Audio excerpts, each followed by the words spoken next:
শালিনীর বলা সব কথা সবার সামনে শুনিয়ে দিয়ে শালিনীকে উচিত শিক্ষা দিল রোহিত। হ্যাঁ বন্ধুরা, এমনটাই দেখা যাবে। তাই সম্পূর্ণ জানতে ভিডিওটিতে লাইক দেওয়া, চ্যানেলটি সাবস্ক্রাইব করে দেখতে থাকো।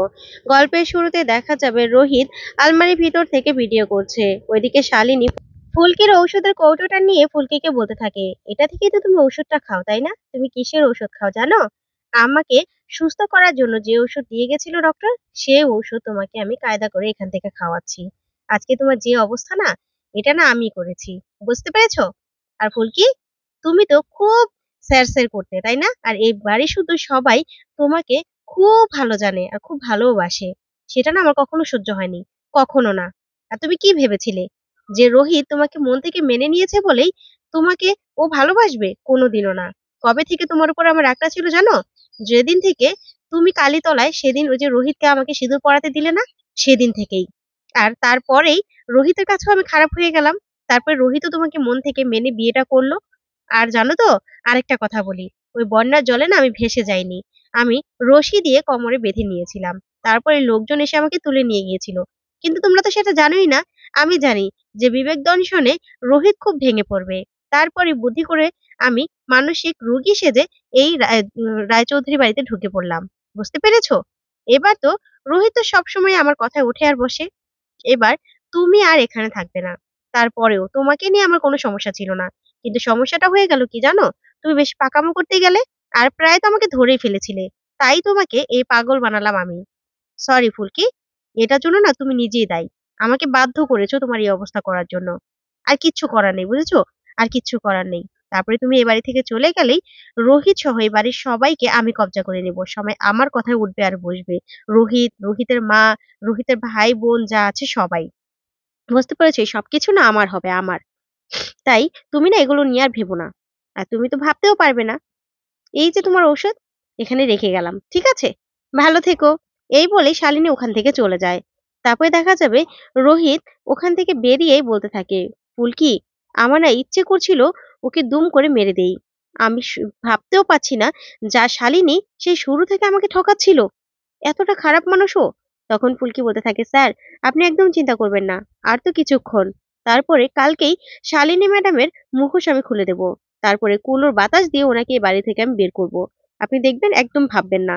তারপরে দেখা যাবে সকাল হতেই ফুলকিকে নিতে গাড়ি চলে আসে হসপিটাল থেকে। ওইদিকে তমাল আর পিয়াল আগেই রাস্তায় দাঁড়িয়ে থাকে। তারপর নার্সরা গাড়ি থেকে নামলেই তমাল পিয়াল বলতে থাকে, আপনারা চলে এসেছেন? তখন একজন নার্স বলতে থাকে, হ্যাঁ, আমাদের ডক্টর দত্ত পাঠিয়েছে ফুলকি দাসকে নেওয়ার জন্য। তা ফুলকি দাস কি খুব বেশি হিংস্র হয়ে গেছে? তাহলে তাকে অজ্ঞান করে তারপরে নিতে হবে। তখন তমাল বলে, না না না, ওরকম কিছুই না, আপনারা যান, আপনারা যান। ওই যে ওদিকে ওই বাড়িটা। তারপরে ওরা যেতে লাগলে এদিকে তমাল সাথে সাথে রোহিতকে মেসেজ দিয়ে বলে দেয় যে লোকজন চলে এসেছে। এবার ফুলকি রেডি তো? তারপরে দেখা যাবে রোহিত দরজার বাহিরে দাঁড়িয়ে আছে। ওইদিকে নার্সরা আসলেই রোহিত বলতে থাকে, ফুলকি ভিতরেই আছে, আপনারা যান, নিয়ে আসুন। তারপরে দেখা যাবে সবাই কান্নাকাটি শুরু করে। অরুণা, লাবু সহ সবাই। তারপরে ঈশিতা মনে মনে বলতে থাকে, ইস, ফুলকিকে এখনই সবাই নিয়ে যাবে। কি যে ভালো হচ্ছে না। তারপরে ঈশিতা বলতে থাকে, আমি যাই, শালিনী দরজাটা বাহির থেকে বন্ধ করে দিয়ে আসি, না হলে কখন আবার ফুলকি ওর উপর হামলা করে দেবে কে জানে। তারপরে শালিনী মেয়েটা অসুস্থ হয়ে যাবে। ওইদিকে দেখা যাবে তমাল বলতে থাকে, হ্যাঁ, তোমার আর কি কাজ? তখন ঈশিতা বলে, কি বললে তুমি? তখন তমাল বলে, না না, আমি কিছু বলিনি। তারপর ঈশিতা বলতে থাকে, কেন যে মেয়েটা পুরো বাড়ি শুদ্ধ সবার কথা চিন্তা করতো কে জানে। আজকে সবার দায়ভার মাথায় নিতে গিয়েই এই অবস্থা মেয়েটার হয়েছে। কত যে খারাপ লাগছে না। তখন তমাল বলে, হ্যাঁ, তোমার তো খারাপ লাগবে, তোমার তো আরো খুশির দিন। তখন ঈশিতা বলে, কি বলছো তুমি? একটু পরপর কি বলো? তখন তমাল বলে, না, ফুলকিটা চলে যাচ্ছে, আমাদের কি কষ্ট হচ্ছে, এই বলে কান্নার নাটক করতে থাকে তমাল। তখন ঈশিতা রোহিতকে বলতে থাকে, আচ্ছা রোহিতা, তুমি কি ওর কথা কিছু বুঝতে পারছো? আমি তো কিছু বুঝতে পারছি না। তখন রোহিত বলে, দেখো ঈশিতা, ফুলকি আর তমালের কি সম্পর্ক সেটা তো বাড়ি শুধু সবাই জানে। ও তো কষ্ট হওয়াটা স্বাভাবিক, তাই না? তারপর দেখা যাবে নার্সরা ফুলকিকে টানতে টানতে বের করে নিয়ে আসে। তখন ফুলকি বলতে থাকে, ছাড়ো আমাকে, ছাড়ো আমাকে, ছাড়ো, আমি কোথাও যাবে না, আমি কোথাও যাব না। তখনই ঈশিতা বলে, এই তো ও ফুলকিকে বের করে নিয়ে এসেছে। তখন ফুলকি ঈশিতাকে দেখেই বলতে থাকে, ওই তো একটা সাতচুন্নি, আরেকটা সাতচুন্নি কোথায়? তখন ঈশিতা বলে, যাই যাই, আমি শালিনী বাহির থেকে দরজাটা লাগিয়ে দিয়ে আসি। এ বলে ঈশিতা ওখান থেকে চলে যায়। তারপরে দেখা যাবে ফুলকি মনে মনে বলতে থাকে, আর তো কিছুক্ষণ। তখন অরুণা কাঁদতে থাকে ফুলকিকে ধরে, আর পারমিতা আর লাবুও। তখন ফুলকি মনে মনে বলতে থাকে, মা, আর কিছুক্ষণ সময়, তোমাদের আর বেশি কষ্ট পেতে হবে না। ব্যাস একটু সময়। তারপর দেখা যাবে ফুলকিকে নিচে টেনে নামাতে থাকে ওরা। ওইদিকে রোহিত নিচে গিয়েই আস্তে আস্তে শালিনীর দরজাটা খুলে দেয়। তখন শালিনী বলতে থাকে, দূর, ফুলকিকে এখন নিয়ে যাবে। দরজাটা বাহির থেকে কে বন্ধ করে দিয়ে গেছে কে জানে। আমার ভালোও লাগছে না এই অবস্থায়, ফুলকিকে একটু দেখবো না।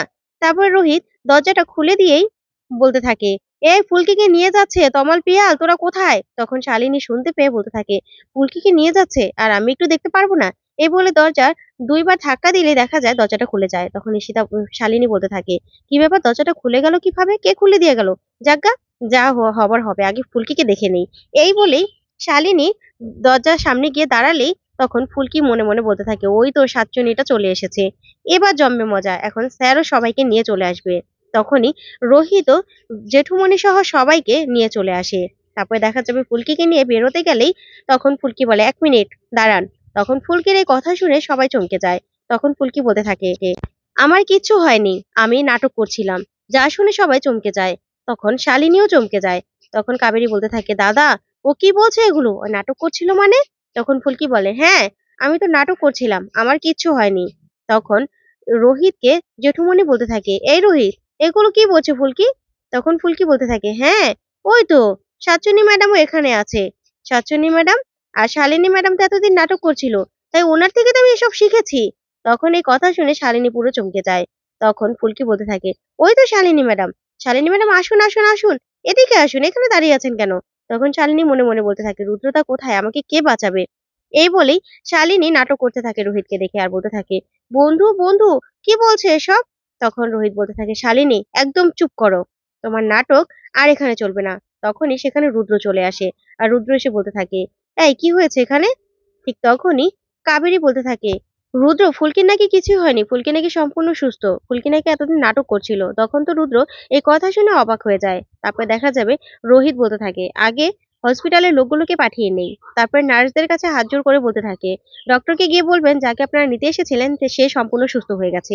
তারপর নার্সরা ওখান থেকে চলে গেলেই শালিনী দৌড়ে চলে আসে রোহিতের কাছে আর বলতে থাকে, বন্ধু, এগুলো কি বলছে, কি বলছে এই মেয়েটা, আমি নাকি নাটক করছি, কি বলছে? তখনই রোহিত বলতে থাকে, শালিনী, একদম চুপ, কোনো কথা বলবে না তুমি, তোমার সব নাটক ধরা পড়ে গেছে, বুঝতে পেরেছো? তুমি যা যা নাটক করেছো না এতদিনে, আমি সব সহ্য করেছি। তোমার নাটক, তোমার নাটক আমি আর সহ্য করব না। তখনই এই শালিনী অবাক হয়ে রোহিতের দিকে তাকিয়ে থাকে। তখন কাবেরী বলতে থাকে, এই রোহিত, এগুলো কি বলছিস তুই, শালিনী নাটক করছে? তখন রোহিত বলতে থাকে, হ্যাঁ, শালিনী আমাদের সবাইকে ঠকিয়েছে, আমাদের সবাইকে। ও এতদিন নিজের ভুল ওষুধ খাইয়ে পর্যন্ত ফুলকিকে অসুস্থ করার চেষ্টা করেছিল। ভাগ্যিস ফুলকি সেটা ধরে ফেলেছিল, আর সে সবকিছুর প্রমাণ আমার কাছে রয়েছে। তখন এই কথা শুনে অবাক হয়ে যায় সবাই। তখনই পিয়াল বলতে থাকে, এই যে প্যান ড্রাইভ, এই প্যান ড্রাইভের মধ্যে সবকিছু রয়েছে।